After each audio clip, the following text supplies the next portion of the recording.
Olá, seja bem-vindo à oitava edição do Combra Pharma.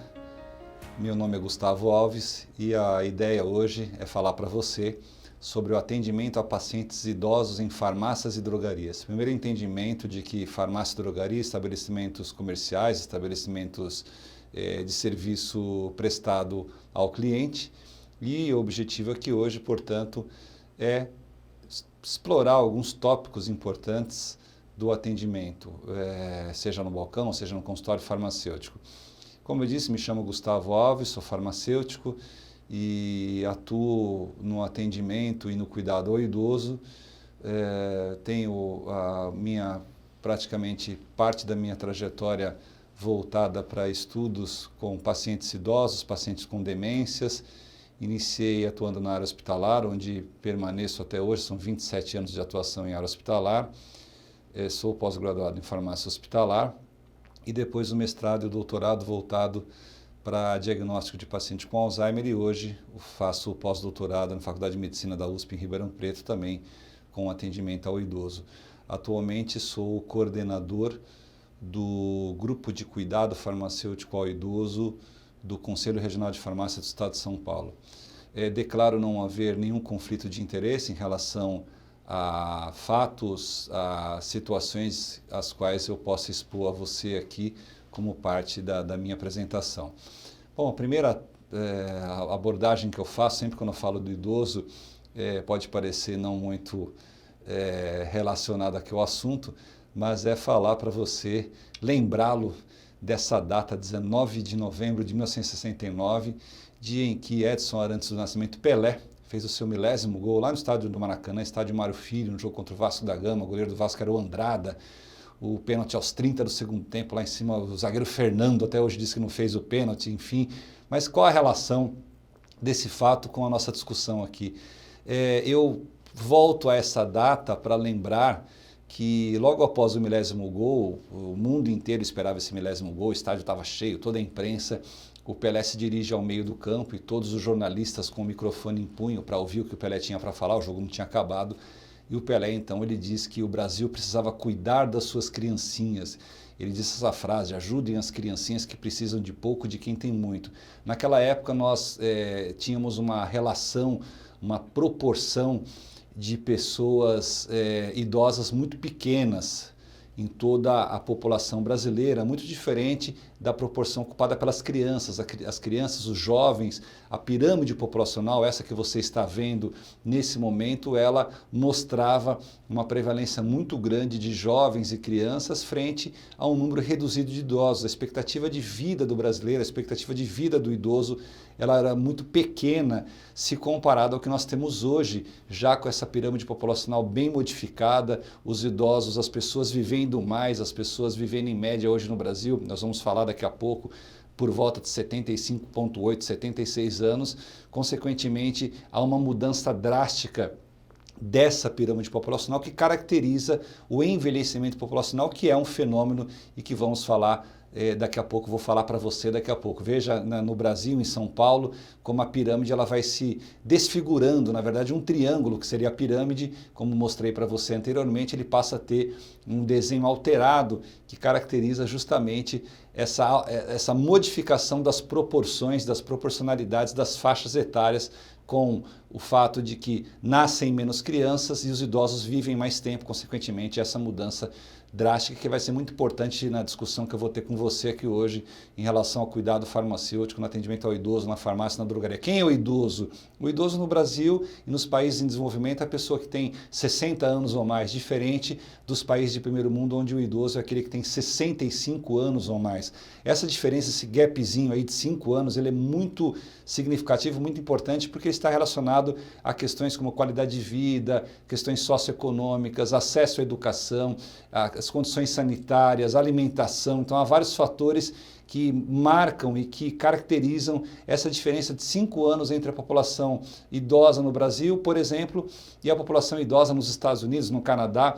Eu lembro de uma pesquisa que foi feita em 2016 na cidade de Londres, lá na Inglaterra, onde eles perguntaram para alguns milhares de idosos, o idoso de Londres, quais são as 3 coisas mais importantes para você aqui em Londres? O idoso de Londres disse, a primeira coisa mais importante é ter uma cafeteria, uma cafeteria perto da minha casa, ter uma cafeteria, um lugar onde eu tome meu café, que seria aqui para o Brasil, a padaria, o boteco da esquina. A segunda coisa mais importante para o idoso de Londres é ter uma estação do metrô perto da casa dele, porque o idoso gosta da autonomia, da independência, ele quer se movimentar, ele quer fazer as coisas dele. E a terceira, lá para o idoso de Londres, é ter um parque próximo à casa dele, onde ele caminhe, onde ele faça o exercício, atividade física, enfim, até um entretenimento, quem sabe a prática do esporte. O esporte é tão importante para o desenvolvimento cerebral no idoso, para a expansão neuronal. Essa pesquisa, não feita pelos mesmos pesquisadores ou autores, ela foi feita aqui no Brasil com outro viés, um outro objetivo, mas que traz algumas informações importantes, onde o idoso aqui no Brasil, quase 90% afirmou que a coisa mais importante é ter acesso à saúde. Então, enquanto o idoso lá em Londres está preocupado em ter uma cafeteria, estação do metrô e um parque para ele passear e etc., nós aqui no Brasil, a preocupação do idoso é ter uma condição de saúde digna. Então, essa coisa do idoso no Brasil e do idoso em outros países é realmente muito importante da gente ressaltar aqui. Veja, quando se fala no contato do idoso com o serviço de saúde, é importante falar que a partir do momento em que a Organização Mundial da Saúde ela dá o entendimento do hospital como um sistema de saúde, então quando nós falamos em sistema de saúde, nós falamos em todos os equipamentos, em todo o aparelhamento da saúde, desde a UBS até o hospital propriamente dito, atendimento médico, ambulatorial, e você percebe aí que unidade básica de saúde, 42% atendimento ao idoso, os médicos particulares somente 8%, porque aí se fala em condição específica ou condições específicas daqueles que têm condição de pagar um convênio, de pagar uma consulta médica e não está, claro, explícito nesse quadro que você está vendo aí agora, mas a gente pode colocar de uma maneira implícita de que as farmácias e drogarias prestam o serviço complementar a tudo isso que a gente está vendo, porque o idoso sai com o receituário da consulta médica, ele sai com o receituário da UBS, ele sai com o receituário do atendimento ambulatorial, ele vai se dirigir até a farmácia. E o farmacêutico é o profissional que tem a responsabilidade de, ao fazer a dispensação e entrega do medicamento para esse idoso, fazê-la com todo o cuidado, fazê-la com a orientação necessária, lembrando que o idoso tem várias peculiaridades, tem várias particularidades que devem ser lembradas, que devem ser observadas no momento e no ato da entrega do medicamento. Não é simplesmente entregar o medicamento e se encerrou ali a relação. E eu vou falar para você daqui a pouco quais são, portanto, essas particularidades. O Brasil é considerado um país de idoso, um país de idosos, é um país idoso o Brasil. E por quê? Porque o Brasil ultrapassou a barreira dos 14% de proporção de pessoas idosas. Nós já estamos chegando aí daqui a pouco a 15%. O Brasil em breve vai ser o 6º país, a 6ª maior população de idosos do mundo. A grande questão, e que reflete, claro, no atendimento à saúde, é que nós atingimos esse status de país envelhecido, de envelhecimento populacional, em cerca de 42 anos, muito rápido. Se compararmos com a França, que demorou 120 anos, e outros países da Europa, que demoraram 118, 115 anos, a nossa transposição, a nossa passagem de um país não idoso para um país idoso, ela se deu em pouco tempo, se deu em 1/3 do tempo de um país europeu evoluído. Consequentemente, nós não temos toda a articulação necessária ainda, não temos todo o serviço, digamos, estruturado para atender de maneira digna, de uma maneira que seja evidentemente eficiente para o idoso. Isso é importante eu lembrar você aqui. E a farmácia, então, novamente, ela faz essa complementação, né? Olha a expectativa de vida, por exemplo, a Suécia, coloquei essa bandeira para você ver, Suécia e Brasil, a expectativa de vida na Suécia, as pessoas vivem em média até 81 anos, no Brasil 75,8, mas lembrar que no Brasil, no estado do Maranhão, a expectativa de média é 69 anos, enquanto que a expectativa de vida em Santa Catarina é 79 anos. Veja que interessante, dentro do mesmo país, você tem expectativas de vidas diferentes, porque as pessoas têm condições de vida totalmente diferentes. Isso é um fato também importante a ser lembrado aqui. Esse é o Yuval Harari, né, historiador de Israel, muito famoso, Homo Deus, Homo Sapiens, 21 lições para o século XXI, um livro fantástico, e ele cita nessas publicações, na última, de que a partir de 2016, ele disse, estão nascendo as pessoas que vão viver 120 anos. Então, em 2016, estão nascendo as pessoas que viverão 120 anos, ou seja, a expectativa de vida, claro, daqui a 120 anos, ela vai saltar dos 75 para 120 anos, a expectativa de vida que foi, na era cristã, perto de 30 anos, no início do século XX, 40 anos, nos anos 70, e nos anos 70, 62 anos, 60 anos, e hoje já é 75,8, a gente está falando de 75,8 no Brasil. Se pegar nos países orientais, onde ela chega a 85 anos, portanto, temos um baby boom, né? Um fenômeno de crescimento, de explosão populacional, não de explosão de crescimento, mas de populacional no sentido do quantitativo geral, mas de crescimento da população idosa, que em 2050 será equivalente a 21% da população mundial. Em 2050, 1/5 da população mundial será composta por pessoas idosas. Olha, eu sempre gosto de mostrar esse gráfico, muito interessante. No ano passado, em 2019, em novembro, comecinho de novembro, foi a primeira vez na história do mundo, desde que isso é mensurado, que os idosos superaram o número de crianças de 0 a 4 anos. Então foi a primeira vez no mundo que a gente teve mais idosos a partir desse momento do que crianças de 0 a 4 anos. E daqui a alguns anos, não tão próximo, mas também não vai demorar tanto assim, 2075, nós teremos um número maior de idosos do que pessoas de 0 a 14 anos. Então, eu trago para você, nesse início aqui da nossa abordagem, do atendimento farmacêutico a pessoas idosas em farmácias e drogarias, esse olhar do que é o envelhecimento, de quem é o idoso, né? A própria feminização, a quantidade de filhos por mulher que diminuiu bastante dos anos 50 para cá, a proporção de mulheres em relação aos homens, as mulheres vivendo mais do que os homens, as mulheres têm uma expectativa de vida, mesmo aqui no Brasil, 3, 4, 5 anos em média a mais do que a população masculina. Portanto, o envelhecimento populacional é esse que, em um mesmo tempo, aquilo que cresceria 5 vezes, cresce 16 vezes. Esse envelhecimento se deve a vários fatores, a gente tem medicamento, a gente tem o avanço da indústria farmacêutica. Imagina que dos anos 50 para cá são medicamentos antidiabéticos, medicamentos para transtornos de comportamento, os antibióticos nos anos 40, os antihipertensivos também nos anos 50, os digitálicos, quer dizer, uma quantidade enorme de medicamentos que não existiam.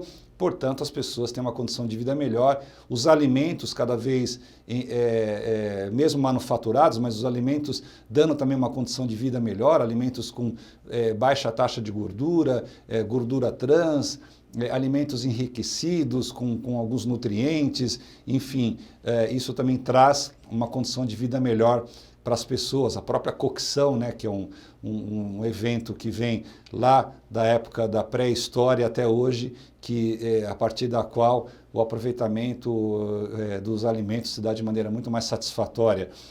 A redução de mortalidade por doença infecto-parasitárias, o aumento da prevalência de doenças crônico-degenerativas, mas essas doenças crônico-degenerativas, elas têm tratamento, o indivíduo doente, mas ele trata e ele busca uma melhor qualidade de vida. Falamos aí de hipertensão arterial, de diabetes, de insuficiência cardíaca, falamos até das demências, que é um assunto que eu vou falar com você daqui a pouco, né?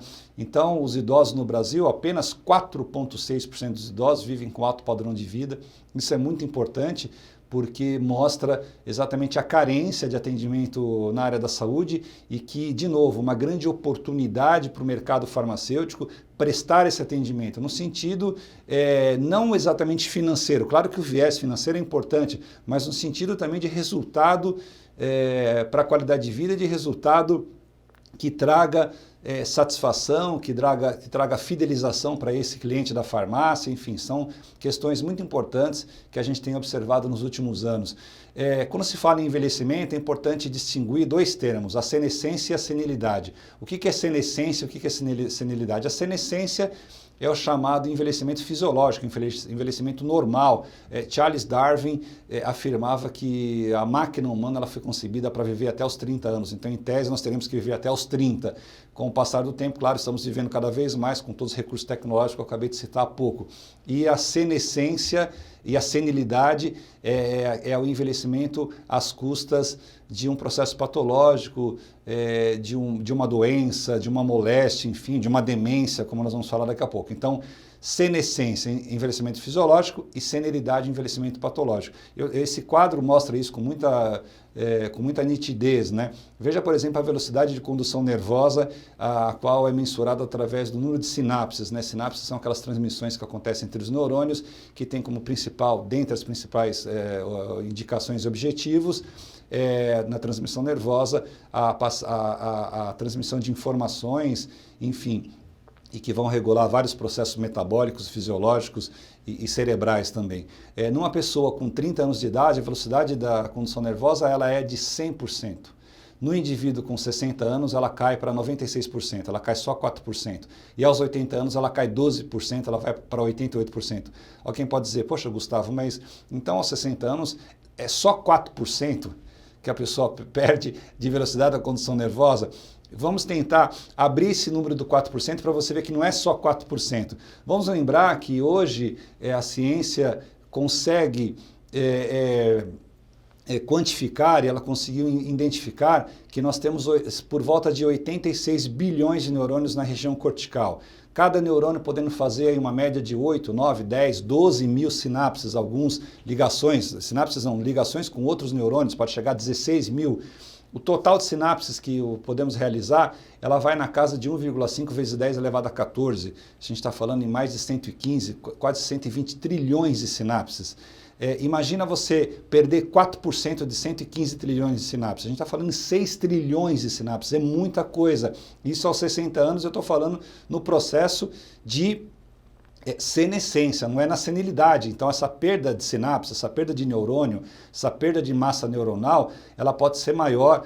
O indivíduo com Parkinson, o indivíduo com Alzheimer, o indivíduo com doença frontotemporal, o indivíduo com Lewy, com Huntington, com Pick e com outras Creutzfeldt-Jakob e outras demências. Veja a questão renal, uma pessoa de 60 anos, ela vai perder também 4% da função renal e aos 80 anos ela vai perder 39%. Lembrando que a função renal para o idoso é muito importante, porque os rins têm como principal papel a eliminação de substâncias xenobióticas, o equilíbrio hidroeletrolítico. Então são questões aí que para o idoso elas vão trazer sim um prejuízo muito importante. Todo idoso é um desidratado crônico, todo idoso. A gente, às vezes eu comento em palestras, em eventos. Ano passado estive num evento da Sociedade Farmacêutica, a Associação de Farmácia Clínica dos Estados Unidos, fiz uma palestra lá e falei sobre essa questão da medicalização do idoso, sobre a condição fisiológica do idoso e lembrava essa questão que através da alteração da expressão de osmo e baroreceptores, então osmorreceptores e baroreceptores, o idoso ele precisa de água, mas ele não tem sede. É muito comum você que tem uma pessoa idosa na tua casa ou que convive com um idoso, o idoso diz o seguinte, já tomei meu copinho de água hoje cedo, já não preciso tomar mais água, já tomei meu copinho de água. Na verdade, o copinho de água é praticamente nada, porque ele precisa tomar o aporte hídrico que ele precisaria, ele não está conseguindo fazer. Então, isso trazendo para a área farmacêutica, pensando no medicamento, essa pouca quantidade de água, ela vai ter uma influência muito negativa com relação ao efeito dos medicamentos, até proporcionando alguns outros problemas. O idoso tem alteração de peso, normalmente ele ganha peso porque ele perde massa magra e ganha tecido adiposo. Isso também para medicamento faz uma grande diferença, porque a gente vai lembrar que os medicamentos eles têm uma alta lipossolubilidade, então o medicamento gosta de gordura, e o medicamento, quanto mais ele se liga à gordura, mais ele faz depósito, consequentemente os resultados, os efeitos desse medicamento serão tardios. Isso para o idoso também é muito ruim na questão da toxicidade. Eu trago aqui para você, então, alguns desses fenômenos que você, farmacêutico, ao atender o idoso, lá no balcão da farmácia da drogaria, tem que estar muito atento.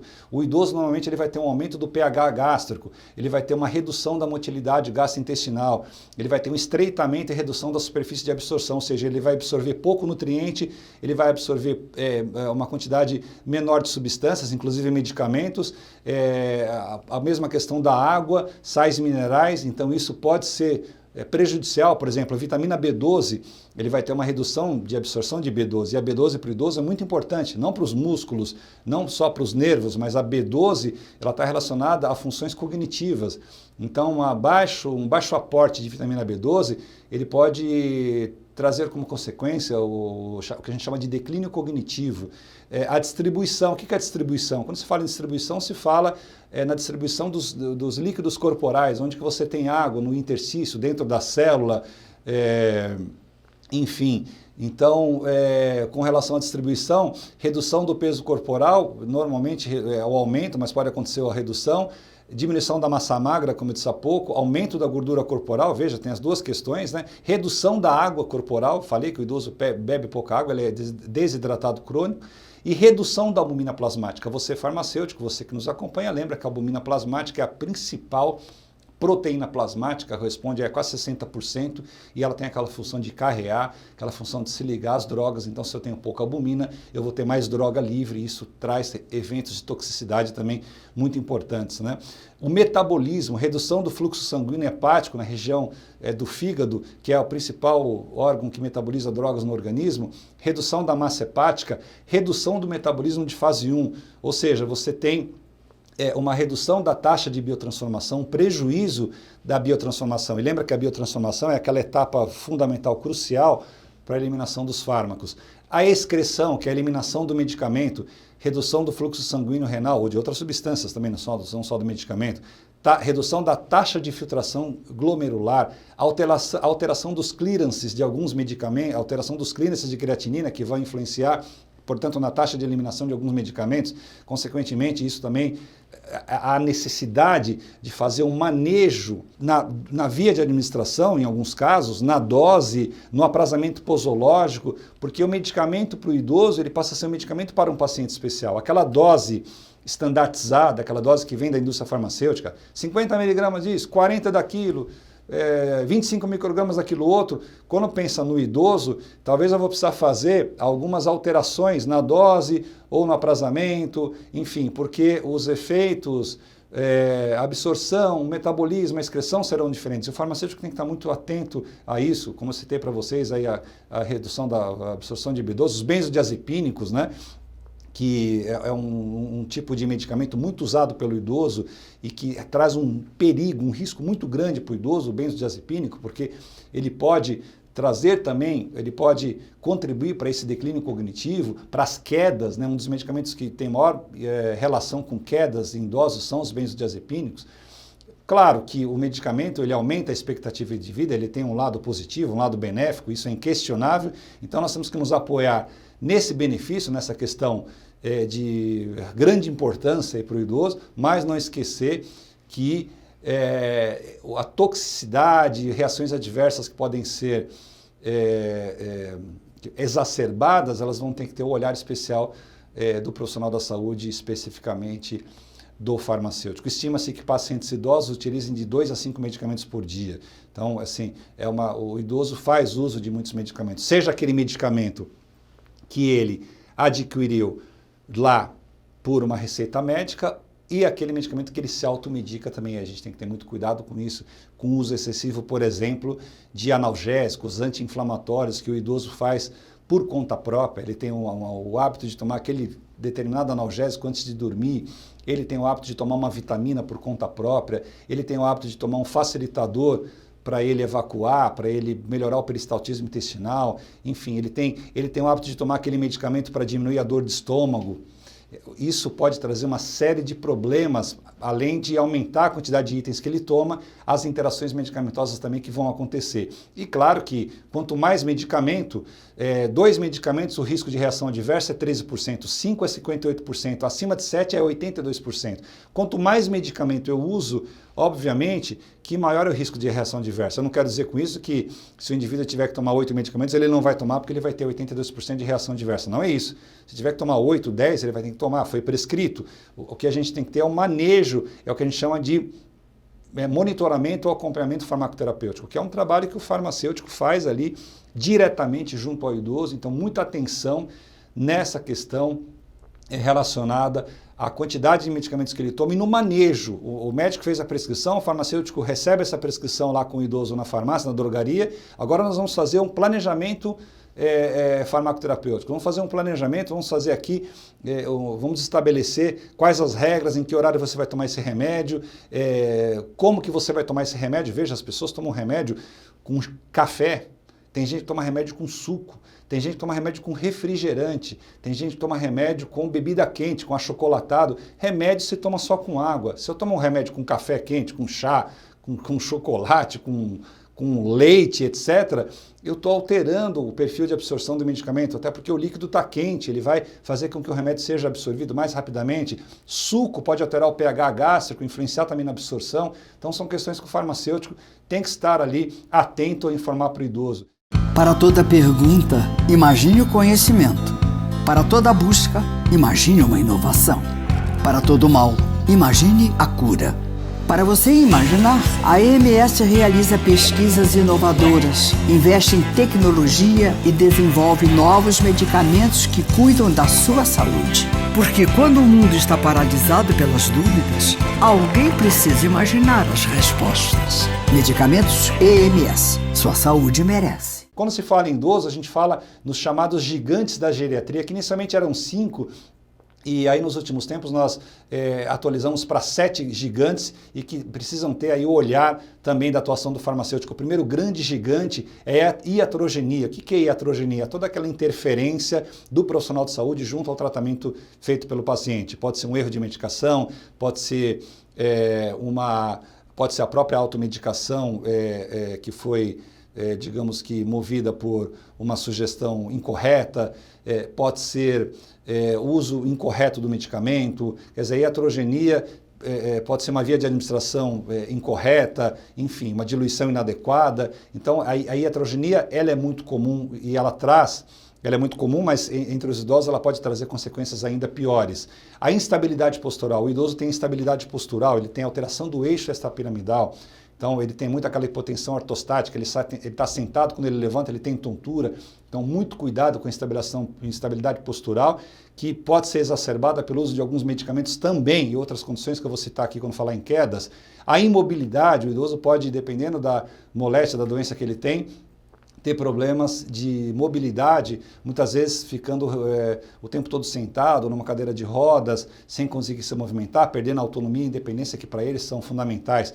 O idoso tem a questão da insuficiência cognitiva. O que é cognição? Cognição é tudo aquilo que permite a nossa comunicação com o meio que a gente vive. É você enxergar alguma coisa e decifrar o que você está enxergando, é a visão, é você ouvir um som, identificar o que você está ouvindo, é você articular uma palavra, uma frase, foneticamente conseguir expressar isso. Então, é você ter aprendizado, é você ter memória, você conseguir aprender, você conseguir lembrar dos fatos. Então, esse é um problema que, com o passar da idade, ele também se acentua com a neurodegeneração, a redução da questão cognitiva. A incontinência é um problema do idoso, a incontinência fecal e urinária são duas questões muito comuns ao idoso e nós temos que estar atento, você farmacêutico, você que vai orientar esse idoso na questão de que se esse medicamento pode favorecer, se ele pode piorar essa questão, enfim.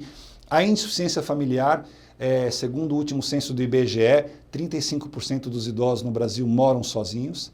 Então, a insuficiência familiar é quando o idoso mora sozinho, ele não tem o cuidado e a atenção de nenhum familiar e muitas vezes de nenhum amigo também, nenhuma pessoa próxima. Isso é um grande problema, até porque ele vai ter que manejar todos esses medicamentos sozinho. E aí entra novamente a figura do farmacêutico para auxiliá-lo no uso correto desse medicamento. A insuficiência comunicativa, a partir de um certo momento, ele vai precisar recorrer, e aí sim, o papel das social media, das redes sociais pode ser importante, porque através do uso do celular ou através do uso do smartphone, ele vai poder conversar com outras pessoas que estão mais distantes, o filho ou a filha que se mudou, se casou, foi morar em outro lugar, enfim.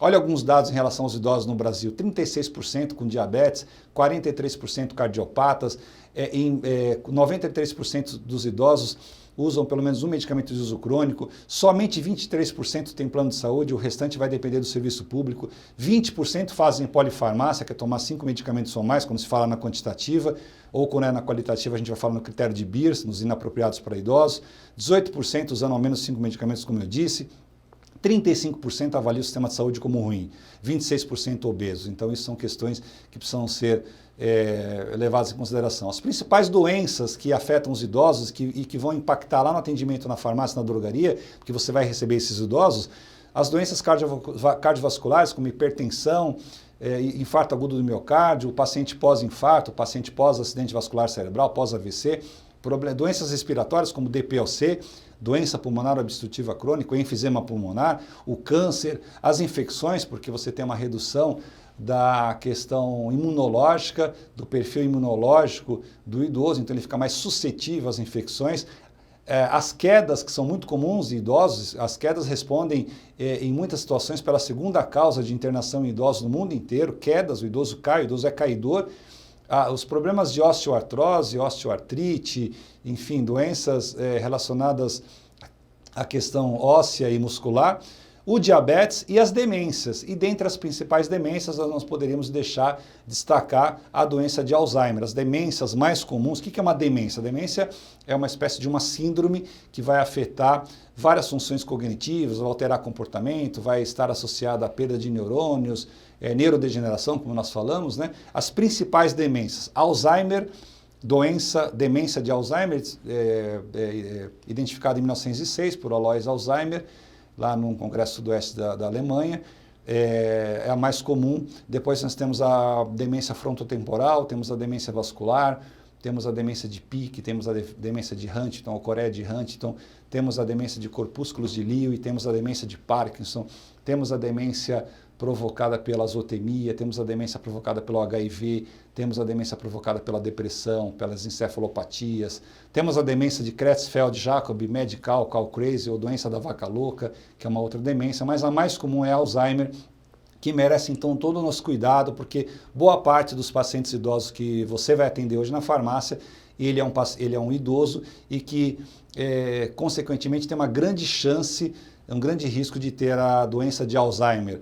Doença de Alzheimer que é caracterizada inicialmente pela perda da memória de curto prazo, depois com alterações do comportamento, depois as perdas das práticas, a interferência nas praxias, o indivíduo começa a ter dificuldade de realizar atividades práticas do dia a dia, desde colocar a chave da maçaneta da porta, pegar o garfo, ir ao banheiro, tomar banho, isso depois tende a piorar, até com distúrbios de deglutição e etc. Então é uma doença Alzheimer que tem um curso aí de aproximadamente 10 anos. Se ela for identificada precocemente, a pessoa pode viver um pouco mais. Nós temos registro de pessoas com Alzheimer hoje no mundo que vivem 16 anos, em exceção, mas normalmente 10 anos. Agora, quanto mais tardiamente identificada, menos tempo a pessoa vai ter de vida, porque a doença não tem cura e, consequentemente, pior vai ser a sua qualidade de vida também. Os medicamentos mais usados em Alzheimer, que você vai atender aí na farmácia, que você vai precisar estudar, ler sobre eles, são os anticolinestérásicos, que são os inibidores da butiril e da acetilcolinesterase. Destacamos a galantamina, o donepezil e a rivastigmina. E o outro grupo de drogas usados para tratamento da doença de Alzheimer, novamente não tem cura, mas que traz um resultado, consegue prorrogar o avanço dessa doença, é a memantina, que é o inibidor de glutamato, o inibidor antagonista de N-metildeaspartato, NMDA, que é também uma substância que vai junto ou a parte dos inibidores de esterase, fazer com que seja preservada algumas concentrações de acetilcolina na fenda sináptica, consequentemente, então, dando uma condição de cognição um pouco melhor. Mas os idosos com Alzheimer também vão usar outros medicamentos, porque conforme a doença vai aumentando, vai avançando, esse indivíduo tem a necessidade de usar medicamentos de suporte, porque ele começa a ter alteração de comportamento, ele começa a ter outros problemas em consequência da doença. Aí a gente fala em antidepressivos, venlafaxina, fluoxetina, citalopram, falamos em ansiolíticos, lorazepam, clonazepam, diazepam, falamos em antipsicóticos, risperidona, olanzapina, quetiapina, que tem que ser usada com muito cuidado, essa última. Falamos em medicamentos que podem ser necessários o uso para melhorar a questão do peristaltismo intestinal, alguns laxantes, podem ser usados vitaminas, pode ser usado medicamentos antiulcerosos. Então, isso pensando que ele só tem Alzheimer. Se ele tiver, por exemplo, hipertensão arterial ou qualquer outra doença crônico-degenerativa, esses medicamentos que seriam 6, 8, 7 em média, eles podem chegar a 15, 16 medicamentos que vão ser usados todo dia por esse indivíduo idoso. Claro que a terapêutica, como eu disse, o paciente não tem cura, mas os recursos aí terapêuticos, os medicamentos e os não farmacológicos, eles conseguem melhorar a qualidade de vida, dar uma condição de vida melhor para esse idoso, e a gente, claro, que não pode descartar e valorizar muito o diagnóstico médico e o uso desses medicamentos. Veja a doença de Alzheimer, você está vendo agora que ela, no último levantamento feito pela Organização Mundial de Saúde, ela se encontra entre as 5 maiores causas de morte no mundo, né? Até 2000 ela nem aparecia. Veja que a AIDS, ela aparecia entre as 10 mais, agora já não aparece mais. A AIDS chegou a matar, no auge aí da doença, mais de 2,5 milhões de pessoas por ano. Hoje a AIDS, entre aspas, mata só 900 mil, 950 mil pessoas por ano, graças ao avanço da medicina, avanço da terapêutica, a chegada aí dos medicamentos do chamado TARV, né, que é a terapia antirretroviral. Por favor, não fale coquetel, né? A gente não fala coquetel, a gente fala terapia antirretroviral, que é o Saquinavir, que é o Indinavir, que é o 3TC, que é o próprio AZT, que é o Efavirenz, então, e outros medicamentos que vêm sendo utilizados. Mas voltando à questão aqui do Alzheimer, é uma doença que aparece então entre as 10 causas de morte, além das mortes no trânsito, além do AVC, além do infarto. E quanto mais as pessoas vivem, mais envelhecem, mais elas terão a chance de ter Alzheimer. A atuação do farmacêutico na drogaria, no hospital, na farmácia, enfim, no segmento do sistema de saúde, é uma necessidade social. E por que é uma necessidade social? Porque nós temos um aumento que vem sendo constatado nos últimos anos da morbimortalidade associada com o medicamento. Então, como eu disse, o medicamento tem esse lado do benefício, mas a gente não pode esquecer que o medicamento traz também alguns transtornos. E o farmacêutico, então, ele passa a ser o responsável nessa orientação do uso correto do medicamento. A culpa é do médico, ele prescreveu um remédio e não falou que intervalo de tempo, se pode ou não tomar perto da refeição. O farmacêutico, quando ele recebe a receita, ele entra nesse ciclo de responsabilidade. Não é mais só a responsabilidade do médico. E o farmacêutico vai atuar no hospital, na ILPI, que é a Instituição de Longa Permanência para idosos, o domicílio, as farmácias e drogarias, né, nos ambulatórios, e os envolvidos que você, que está nos ouvindo, vai orientar, não é especificamente só o idoso, é o paciente, além do idoso que é o paciente, é o cuidador, que pode ser um cuidador profissional ou familiar, e a equipe multidisciplinar, o médico, o fisioterapeuta, a enfermagem, fonoaudiólogo, enfim, todos aqueles que compõem a equipe multidisciplinar. Como eu falei, as quedas são muito comuns em idosos, né? 30% a 60% dos idosos caem pelo menos uma vez por ano. E isso é um dado muito importante, porque a queda no idoso ela pode levar a outros problemas, fraturas e internações. E quando o idoso interna por causa de uma queda, o risco dele ter outros problemas no hospital é muito grande. Então, às vezes ele foi internado porque ele teve lá uma fratura, por mais simples que ela possa ser, se é que a gente pode dizer que uma fratura vai ser simples no idoso, mas vai trazer outras consequências importantes e que que podem agravar o estado dele e podem levá-lo, inclusive, ao óbito ou a outras complicações, né? Os fatores responsáveis pelas quedas, pessoas que têm história prévia de quedas, têm uma facilidade maior para cair, têm alterações do eixo extrapiramidal. Quanto mais a idade avança, mais a possibilidade de cair, ela vai aumentando. As mulheres caem mais do que os homens, o sedentarismo provoca queda, o estado psicológico, então a depressão, geralmente a depressão, doenças depressivas ou sintomas depressivos favorecem as quedas.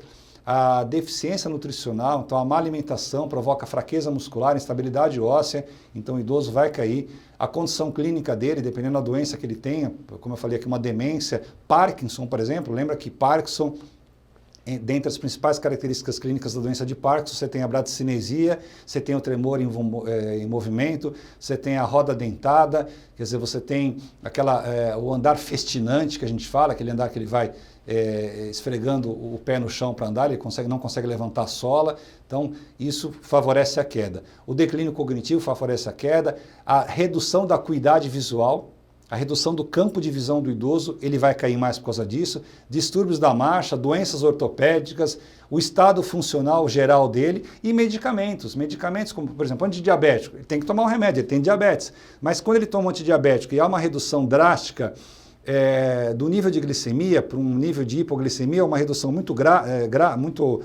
rápida, ele pode ter tontura e cair. A mesma coisa acontece com os antihipertensivos diuréticos, que a gente chama de alça, como é o caso da furosemida, pode provocar a chamada hipotensão ortostática ou a hidroclorotiazida, que é um tiazídico, os antipsicóticos, medicamentos usados para depressão do sistema nervoso central, como antidepressivos ou como drogas que atuam no GABA, no neurotransmissor ácido gama-aminobutírico, que são os benzodiazepínicos, provocam queda também. Então aí você tem os psicotrópicos, como eu disse, os diuréticos, os antiarrítmicos, os vasodilatadores, os glicosídeos cardíacos e a própria polifarmácia. Então, aí quando você vai atender esse idoso no balcão da farmácia, vai orientá-lo sobre o risco da queda, vai pedir e vai fazer algumas recomendações com relação à casa dele, onde ele mora. Então, cuidado, o idoso, muitas vezes você vai na casa de um idoso, e a gente que trabalha com idosos, eu às vezes vou visitar algumas casas de idosos ou trabalhos que a gente faz com a equipe multidisciplinar, você vê aquele tapetinho no meio da sala, aquele tapetinho que é uma rampa de lançamento, o idoso tropeça ali, ele dá um salto de 15 metros praticamente, né? Você tem escadas sem apoio, escadas, os degraus ali, muitos degraus, e você não tem ali o corrimão. Muitas vezes na casa do idoso não tem um apoio do lado do vaso sanitário para ele se levantar, não tem um apoio no box do banheiro. O local que o idoso mais cai em casa é no box do banheiro, porque quando ele termina o banho ele escorrega, não tem um lugar para ele apoiar o braço. O chinelo de dedo, que é um outro elemento muito comum como razão de queda de idosos. Então, você tem uma série de situações que o farmacêutico vai poder dar essa orientação, ele vai fazer uma entrevista, uma conversa ali com o familiar, apurando esses riscos em relação também aos medicamentos que ele está fazendo uso.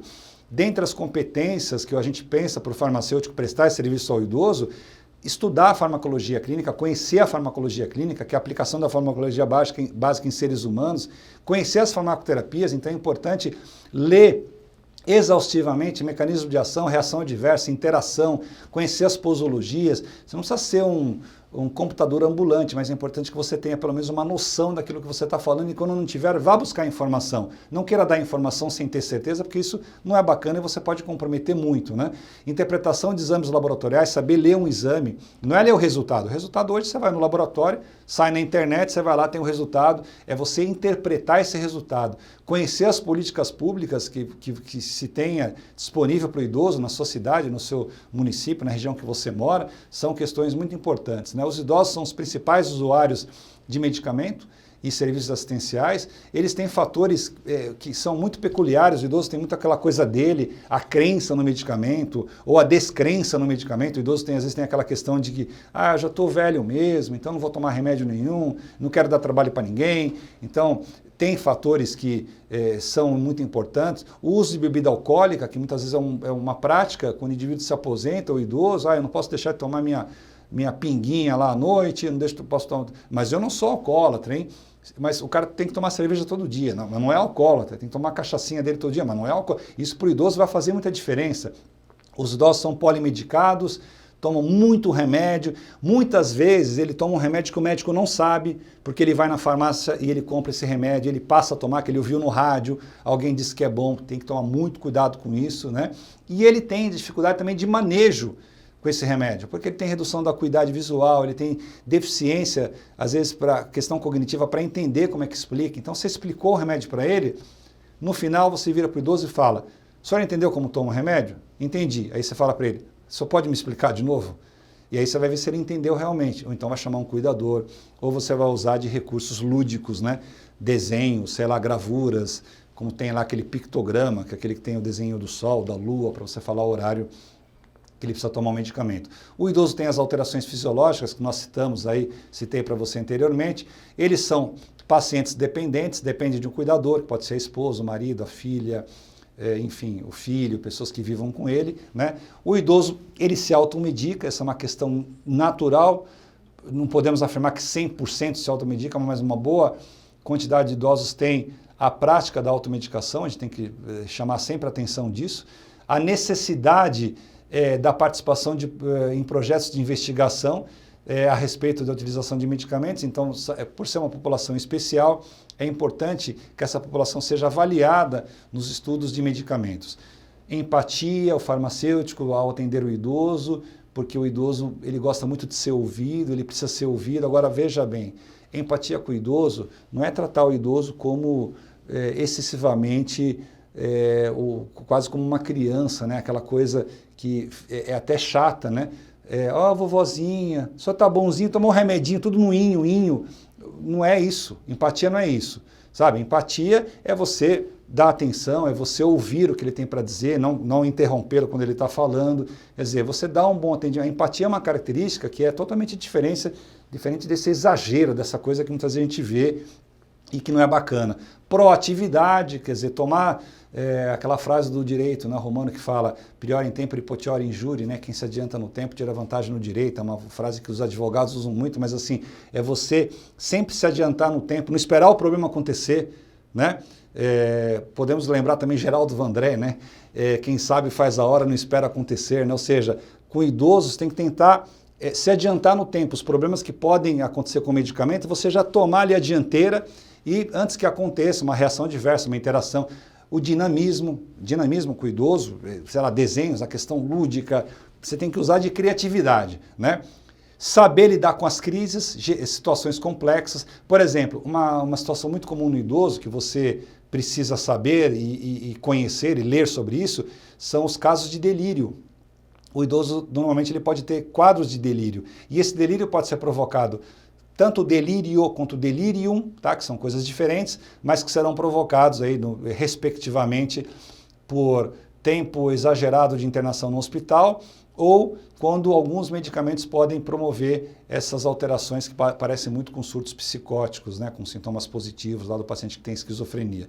Facilidade de interação com membros da equipe multiprofissional. Então, o farmacêutico vai ter que aprender a lidar com outros membros da equipe. As atividades clínicas do farmacêutico, no idoso, você na drogaria, na farmácia, cuidado centrado, monitoramento, ficha de acompanhamento, ou um software que você tenha para acompanhar os medicamentos que esse idoso toma, fazer a pós-consulta. Então o idoso retirou o medicamento com você hoje, foi orientado, daqui uma semana você liga para ele, você entra em contato com o cuidador, está tudo bem, está tomando o remédio certo, está sentindo alguma coisa. A multidisciplinaridade, que é trabalhar com a equipe, avaliar a farmacoterapia, conhecer a farmacoterapia, né? A farmacoterapia é a terapêutica mais prevalente dentre todas as terapêuticas, uma boa seleção de fármacos a ser utilizados, isso se for o caso de um farmacêutico que atua em LPI, reconhecer a informação na receita e no prontuário, as informações com as denominações clínicas, né? Não vai ter lá suor noturno, vai estar diaforese, quer dizer, os termos que a gente usa no linguajar médico são diferentes do termo que normalmente numa questão mais popular se utilizaria. Claro que aí você vai fazer essa tradução mais ou menos, explicando para o idoso o que você quer dizer com aquele termo, o que o médico quis dizer com aquilo, né? Evitar, prevenir, avaliar os incidentes, orientar os cuidadores, que são novos profissionais, vem crescendo muito a importância dos cuidadores, porque as pessoas estão envelhecendo e aqueles que cuidavam dos que estavam envelhecendo também estão envelhecendo. E o cuidado, quando é feito por um familiar, ele tem um custo emocional muito grande. Quando o familiar tem que cuidar de um ente mais próximo, um ente querido, muitas vezes a instabilidade emocional acaba atrapalhando. Então é importante que seja um cuidador profissional. E favorecer o chamado compliance, que é a adesão do idoso às farmacoterapias. Então, de uma forma geral, eu quis trazer para você aqui hoje, que vai participar do Combra Pharma, quais são esses cuidados, qual é essa atenção que o farmacêutico deve ter com o idoso na drogaria e na farmácia. Foi um grande privilégio estar aqui com você. Deixo meus contatos aí, Gustavo Alves, e fico muito envaidecido por ter participado dessa edição do Combra Pharma. Muito obrigado.